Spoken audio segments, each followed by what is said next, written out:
ஓம் சாந்தி. இன்று அறிவோமா ஆன்மீகம் பகுதியில் ஈர்ப்பு விதி, நாம் எதுவாக இருக்கிறோமோ அதையே பெறுகிறோம் என்கிற தலைப்பை பற்றி பார்க்கலாம்.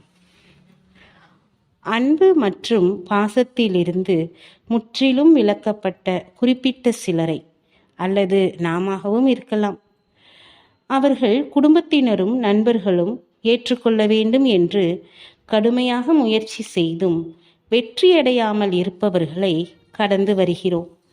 அவர்கள் ஒவ்வொருவருக்கும் அக்கறை காட்டுவார்கள், ஆனால் அவர்கள் கவனிக்கப்படாதவர்களாக இருப்பார்கள். சில நேரங்களில் இது புறக்கணிக்கப்பட்ட நிலை என்று மட்டும் கூற முடியாது, ஆனால் அவர்கள் எதிர்குணங்களாகிய கோபம், வெறுப்பு, நிராகரிப்பு, பரிகசிப்பு, மறுப்பு போன்றவைகளால் ஈர்க்கப்படுகிறார்கள்.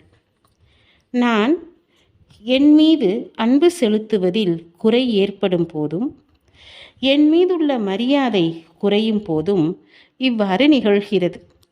இப்படிப்பட்ட எண்ண அலைகளை பரப்புவதன் மூலம் பிறரிடமிருந்து அன்பு மற்றும் மரியாதை குறைவிற்கு அழைப்பு கொடுக்கிறோம்.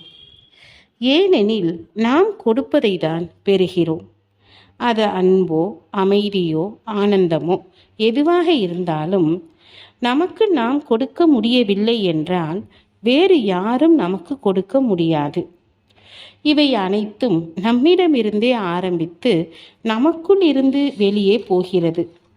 அதே நிகழ்வு ஒருவர் வெற்றிக்காக கடுமையாக உழைத்தும் மீண்டும் மீண்டும் தோல்வி அடையும் போது நிகழ்கிறது. இது நமது சூட்சும சக்தியுடன் நேரடி தொடர்பு கொண்டது. லட்சியம் வைத்து பிறகு பயம், சந்தேகம் போன்ற எதிர்மறை அடையாளத்தை கூட உருவாக்காமல் நமது லட்சியத்தை நோக்கி பயணம் செய்ய வேண்டும். நாம் அதிகமாக தோல்வி அடைவதற்கு வெற்றி பெற முடியும் என்கிற நம்பிக்கையை விட தோற்றுவிடுவோம் என்கிற பயம்தான் காரணமாகும். ஒரு குறிப்பிட்ட இடத்தில் மட்டும் நாம் தோல்வி அடைந்து கொண்டிருந்தாலும் நமது மனதிற்கு லட்சியத்தை நோக்கி நேர்மறையாக முன்னேறி செல்ல பழக்கப்படுத்த வேண்டும். நமது எண்ண அலைகள் நேர்மறையாக இருந்தால் அதிகமான வாய்ப்புகள் திறக்கும். நம் ஒவ்வொருவரிடமும் 8 ஆன்மீக சக்திகள் உள்ளன. தியானம் மற்றும் முறையான ஆன்மீக கல்வி மூலம் நம்மை நாம் ஏற்றுக்கொள்ள சக்திகளை அதிகரிக்க வேண்டியது அவசியமாகும். பிறர் நம்மை பற்றி என்ன நினைக்கிறார் என்பது முக்கியமல்ல, நம்மை பற்றி நாம் என்ன நினைக்கிறோம் என்பதுதான் ஒவ்வொன்றிற்கும் அடிப்படை. தனது சுயமரியாதையை பண்புகளின் அடிப்படையில் அமைத்து கொள்ளுங்கள். சாதனைகள் அல்லது பிறரது அங்கீகாரத்தை வைத்து அல்ல. அதேபோல் நாம் நமது எதிர்நோக்கும் சக்தியை அதிகரித்து கொள்ள வேண்டும். அப்போதுதான் நமது சக்திகள் பயம் மற்றும் சுய சந்தேகத்தை கடந்து பாயும். இந்த சக்தி மனதை தைரியத்தை நோக்கி மறுசீரமைப்பு செய்கிறது.